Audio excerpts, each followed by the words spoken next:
बिल्लाहि मिनश्शैतानिर्रजीम बिस्मिल्लाहिर्रहमानिर्रहीम. Dear friends, welcome to Idea Foundation Forum. Today I am presenting 39th episode of the serial program under the title Allah, Quran and Insan. Interested friends can visit ideafoundation.com.pk website or its YouTube channel to watch previous videos or read their papers on the website. In the last session, we discussed the research topic reality of the man, material being versus spiritual being. Today, we will discuss the research topic movement of the soul. As we have already discussed earlier, that the man's creation was accomplished in three phases. In the first instance, personality of the man was conceived by Allah. A grand plan of the man's creation, his status and the role had already been decided before his physical creation. A suitable body empowered with envious faculties had been created. Then, to complete his personality befitting to the role of vicegerent, he was brought forth with a spiritual birth, as Quran says, it another creation or yet another make. Ayat 14 of Surah Al-Muminun reveals, then we made the sperm drop into a clinging clot, and we made the clot into a lump of flesh, and we made from the lump bones, and we covered the bones with flesh. Then we develop him into another creation. Please focus on these lines. Then we develop the man into another creation, another make. So blessed is Allah, the best of the creators. Here in the ayat, Summa ansha'nahu khalqan akhar, indicates to the man's spiritual birth, subsequent to a physical birth.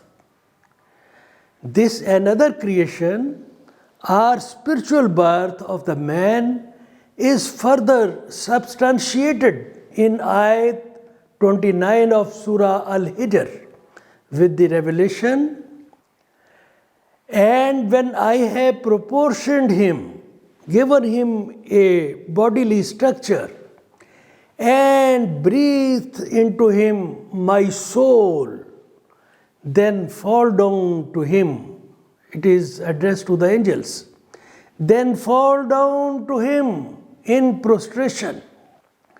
Please focus on each word shown on the screen. وَنَفَخْتُ فِيهِ مِنْ رُوحِي, and breathed into him of my soul. Stress is on my soul. Then وَنَفَخْتُ, and I means Allah breathed. In the third column, please focus. First person singular is used, which means I, personal.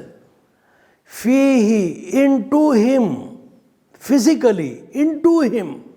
Min, of, from, means from the spirit of Allah. Ruhi, my spirit. Again, this is the possessive pronoun of the first person singular, my, which means Allah's himself breathed into man his own soul. I may quote a few more Quranic references to explain the divinity of the soul and its divine source to which it belongs.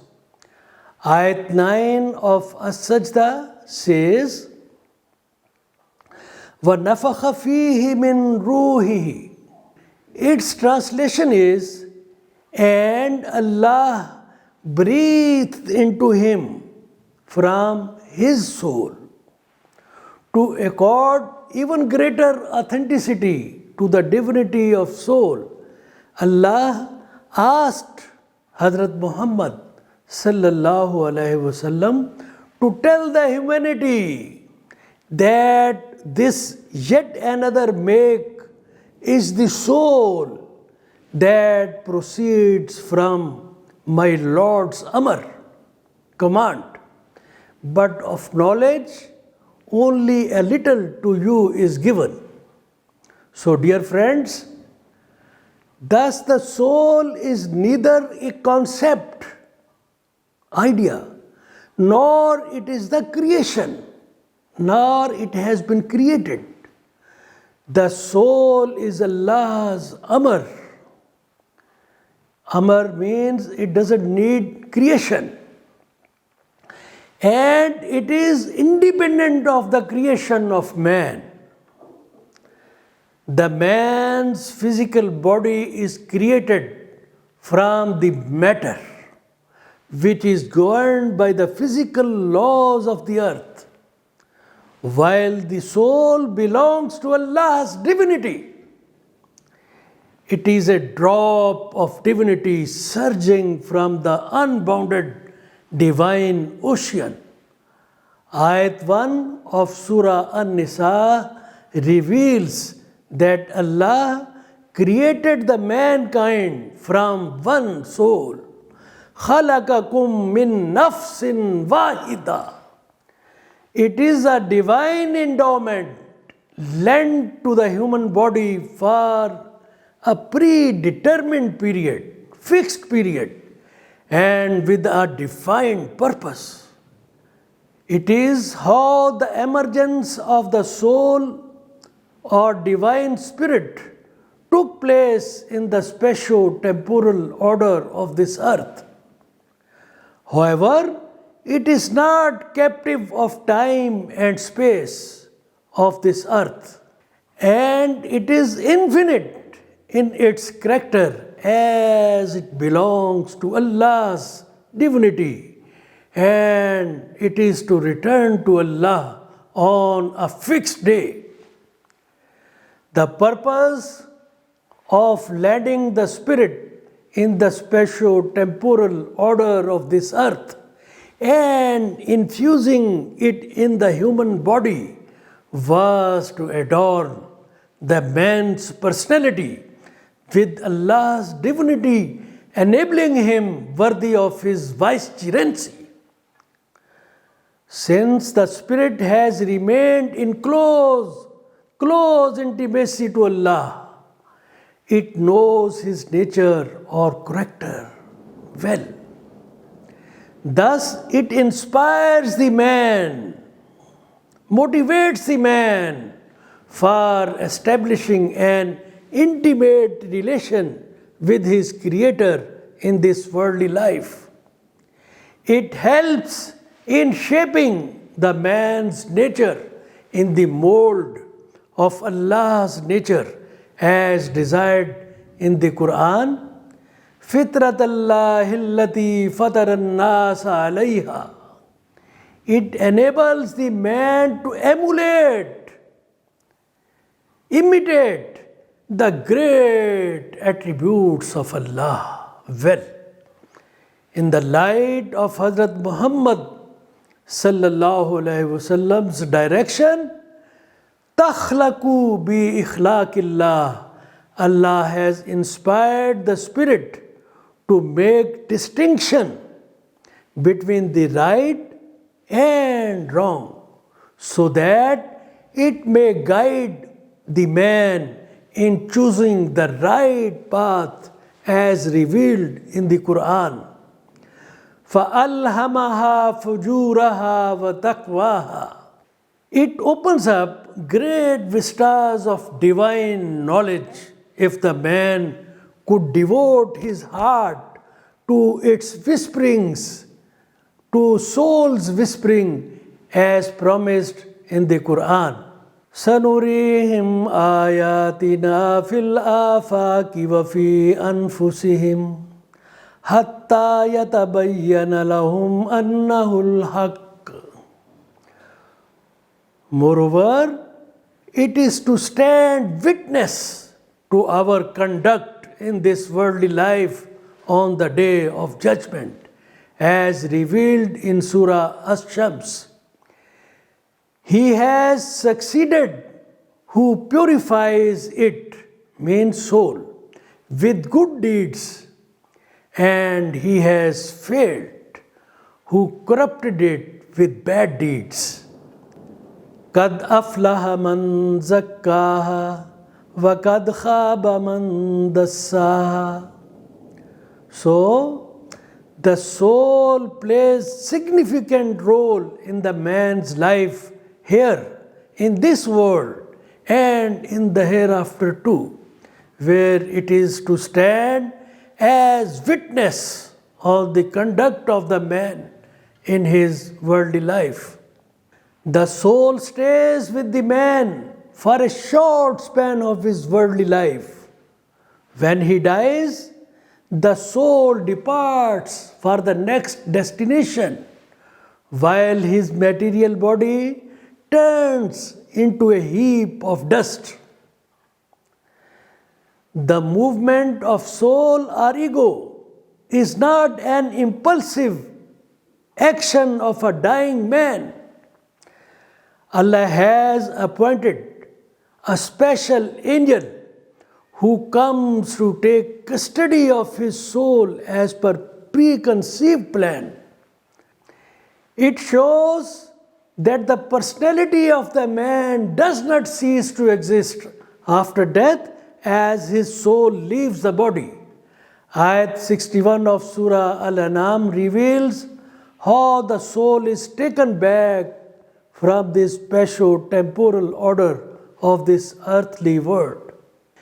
إِذَا جَاءَ أَحَدَكُمُ الْمَوْتُ تَوَفَّتْهُ رُسُلُنَا وَهُمْ لَا يُفَرِّطُونَ. When death comes to one of you, our messengers, our angels, take him, and they do not fail in their duty.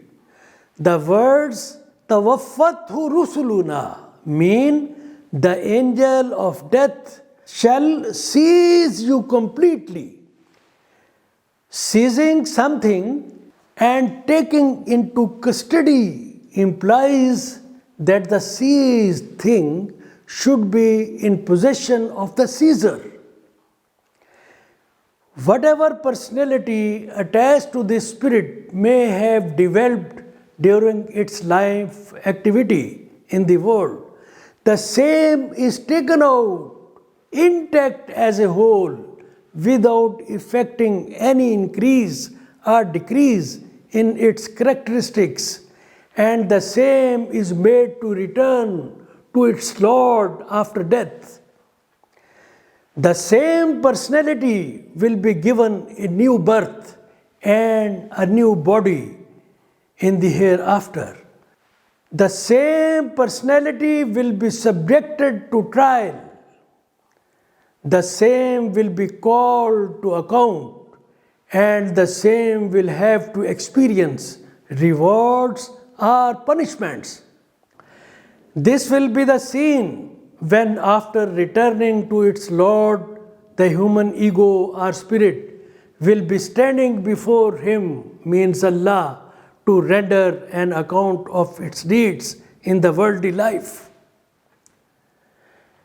Dear friends, please notice this important juncture of spirit's movement. Whatever personality attached to this spirit may have developed during its life activity in the world will be given a new birth and a new body in the hereafter. The same will be subjected to trial, the same will be called to account, and the same will have to experience rewards or punishments. Whereas the physical body ends into dust of the earth. Thus, the misconception of the disbelievers of the hereafter, when they said, when we have died and become dust and bones, are we indeed to be resurrected? And that when we are lost within the earth, will we indeed be recreated in a new creation, are all baseless, have no logic, or those are based on their ignorance. The reality of the man is his soul and personality, which remain intact with its creator after bodily death of the man. Now it is simple to understand. Allah, who had made an earthly home for the soul in the first instance, nothing can hinder him from making another home for it from the same or from other substances. It is all in the powers of Almighty Allah. Allah knows well what has been lost in the earth. When you put your dead body in the grave, Allah knows well what has been lost in the earth and what has been protected. Ayat 4 of Surah Kahf reveals, listen, قَدْ أَلِمْنَا مَا تَنْكُسُ الْأَرْضُ مِنْهُمْ وَإِنْدَنَا كِتَابٌ حَفِيظٌ, which means we know what the earth diminishes of them, the dead bodies, and with us is a retaining record. Allah is the sovereign, the Almighty. He just intends and things happen. So will be the fate of the soul in the hereafter. Ayat 19 of Surah Ar-Rum reveals this fact as يُخْرِجُ الْحَيَّ مِنَ الْمَيِّتِ وَيُخْرِجُ الْمَيِّتَ مِنَ الْحَيِّ وَيُحْيِي الْأَرْضَ بَعْدَ مَوْتِهَا وَكَذَلِكَ تُخْرَجُونَ. He brings the living out of the dead and brings the dead out of the living and brings to life the earth after its lifelessness, and thus will you be brought out on the day of judgment. Dear friends, we conclude our discussion here. These programs are recorded both in Urdu and English. Their videos can be watched on ideafoundation.com.pk website or its YouTube channel and Facebook. Their written versions are also available on the Idea Foundation's website. Please note code number of this program, Idea 1A or 7. All friends are requested to subscribe the Foundation's YouTube web channel for the benefit of this noble cause. Thank you friends for participation. Allah Hafiz.